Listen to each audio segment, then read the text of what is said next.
Good morning, everybody. Thank you for being here. And, we're going through challenging times, but we wouldn't have got to this point if it wasn't for great community partners that you see before us, but also with the state of Illinois and the leadership under Governor Pritzker and ushering us through the pandemic. And if you look back in March of 2020, nobody could have imagined how far we've come during that time period. And again, it wouldn't be for individuals, but as importantly, our businesses without the support of one another. And we really appreciate our residents, our bedroom communities, supporting our local establishments. But again, you have to have that funnel of supportive services, and that's what the state of Illinois has provided us as that conduit and financial resource, as well as the educational and factual information coming forward so we could sort through all the massive amount of information that we received during the pandemic and will continue. But it's all going to be about how do we go from here and back to business and staying open through the rest of this year and having really beneficial years to come. At this point, I'd like to introduce Allie Grady, who's been a great supporter, not only for Springfield, but other communities, as the Illinois Regional Manager for the Illinois Department of Commerce and Economic Opportunity. So we appreciate all you've done, Allie, in getting us to this point. So, Allie? Thank you, Mayor Langfelder. I appreciate that. Good morning. Again, my name is Allie Grady, and I am the Central Regional Manager of DCEO's Regional Economic Development Team. I want to begin by saying this morning, on behalf of our Acting Director, Sylvia Garcia, I'm thrilled to join our Community Navigator partners, Illinois Public Health Association, the City of Springfield, and all the others that are gathered here today to discuss the support that they can provide to businesses in the area as they apply for our Back to Business program. I want to thank the city and Lincoln Library for hosting us today and all the assistance they're giving us in the future, too. Under Governor Pritzker's leadership, since the onset of the pandemic, we at DCEO have deployed over $1 billion worth of assistance to businesses and communities in need. Currently, we are accepting applications under our $250 million Back to Business grant program. B2B, as we call it, is a key component of the governor's $1.5 billion economic recovery plan, which will put forth critical investments in workforce training, community assistance, capital construction, in addition to these grants to help offset operating losses for Illinois small businesses. Through this economic recovery plan, we are mobilizing our American Rescue Plan funds, ensuring that they are deployed quickly, equitably, and to those who are still most in need. Today, the application for the Back to Business program is open on our website, and we invite small businesses from every corner of the state, including those here in Springfield, Sangamon County, and the surrounding areas, to apply for the help that they need.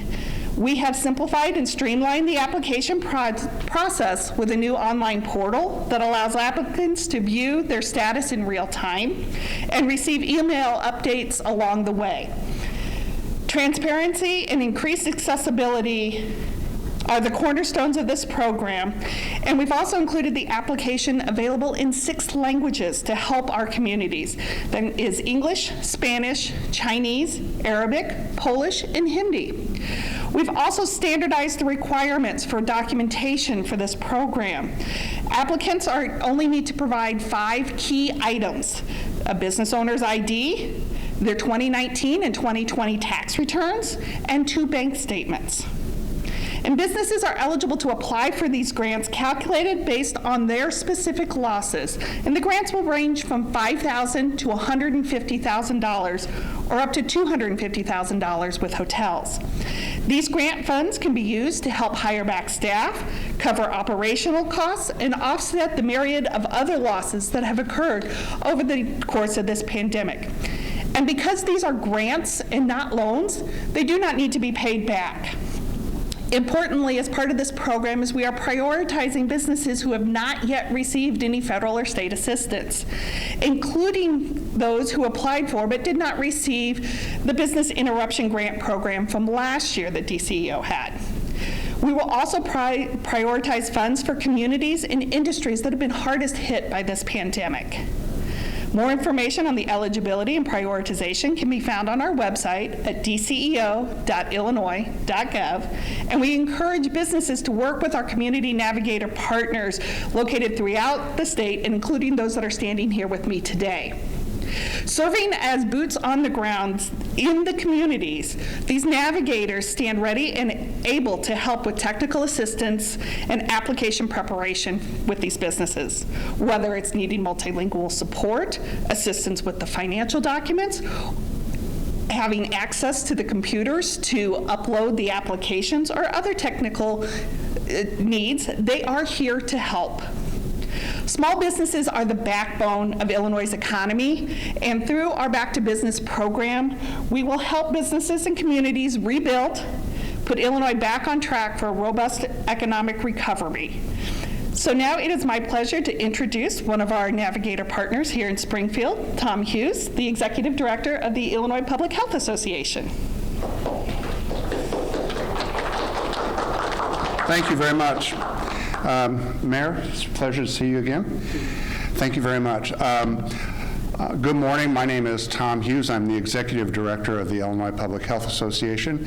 For those that don't know, IPHA is the state's oldest and largest public health association. We're also the state affiliate for the American Public Health Association. I want to thank Governor Pritzker for the opportunity to work with businesses across Illinois.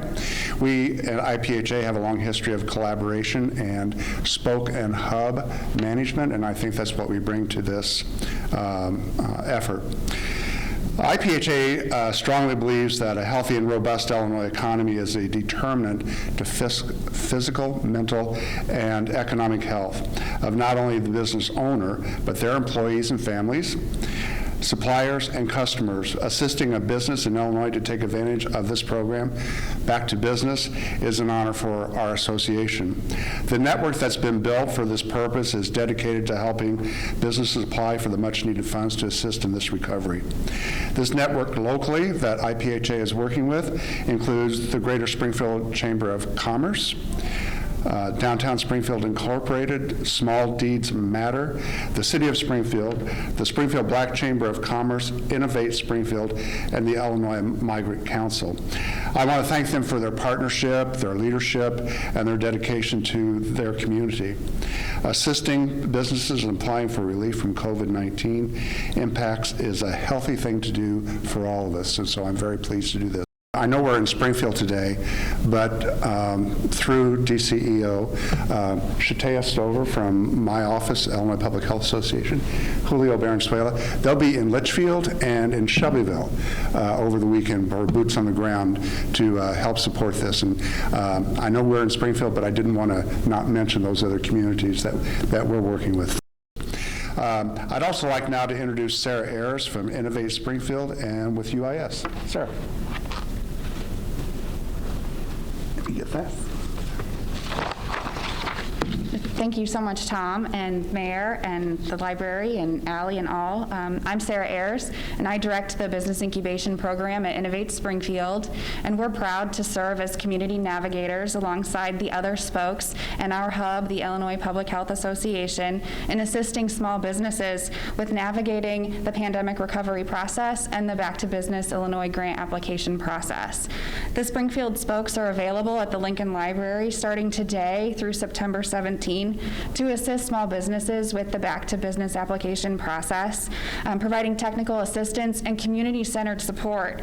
So today we're encouraging all Springfield small businesses to get their applications in as soon as possible, because the funds are likely to run out before the application expires in October. And small business owners can contact any of the local community navigators to receive assistance, or they can come to the Lincoln Library at the Nancy Huntley Computer Lab on the second floor to receive that one-on-one support in navigating that process and getting their documents uploaded, like Allie mentioned. So those office hours are available without a reservation through September 3rd, 7 8, September 10, 13, September 15, and 17 between 10 a.m. and noon, and then also available in the evening hours between 5 p.m. and 7 p.m. on September 7, September 8, September 13, and September 15. So if you need support, please do take advantage of this opportunity to come and connect for the one-on-one office hours with the community navigators. We're really excited and proud to participate in this process and appreciate the opportunity to be here. So thank you so much.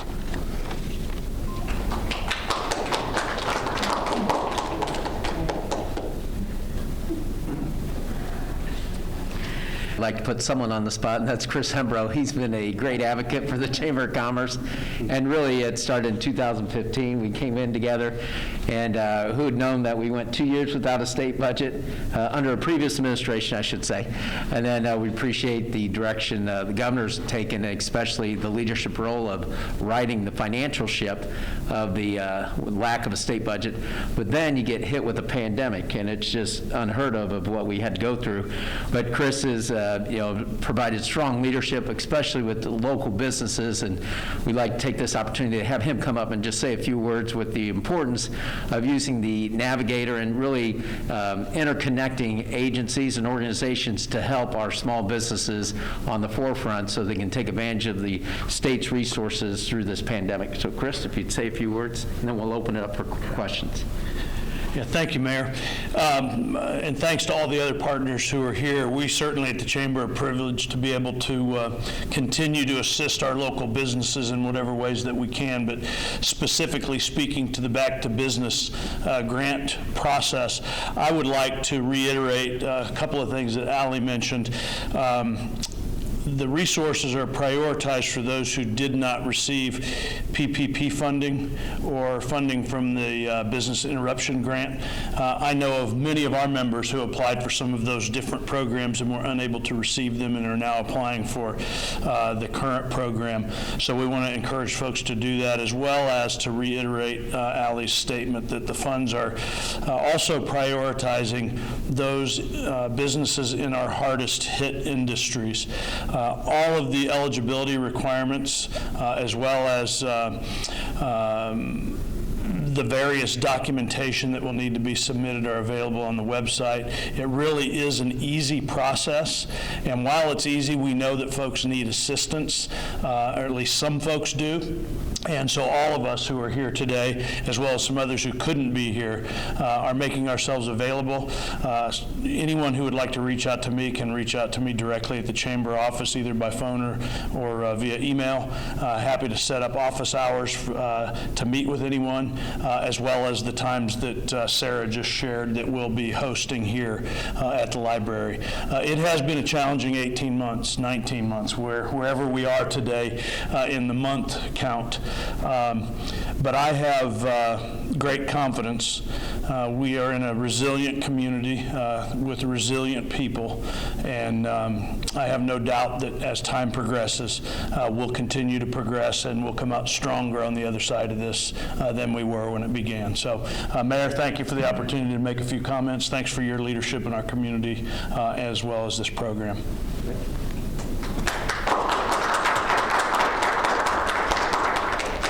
Actually, with regards to that, that's with the sports complex, and that's dedicated to that area. And what that will do is actually, for us, on a local level, it helps with regards to development that would not happen, especially during a pandemic. But the Illinois Hotel Motel Lodging Association, they supported the initiative with regards to that, and they see the value in it because with that upwards of $50 million complex, that's going to bring in additional people to Springfield in the sports tourism market.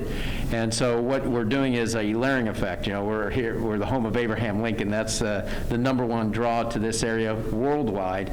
But then you have the Route 66, again, a worldwide attraction. But with this sports and recreational facility out by Shields, it'll add to a new dynamic to finally turn Springfield into a multi-day stay area. And so that's one of the reasons the Hotel Motel Lodging Association supported that particular initiative to make that development happen. And so they're okay with the maximum? Correct. Right. Mm-hmm. Yeah, we have a letter of support that they submitted with regards to that. And it was 1%, we're increasing it 1%, but then I think we are obligating another percent that's already in existence. So what's before the city council is a 1% increase, but we are pledging, I believe it's 2% of that total tax towards that project, as well as sales tax and our property tax generated from that area.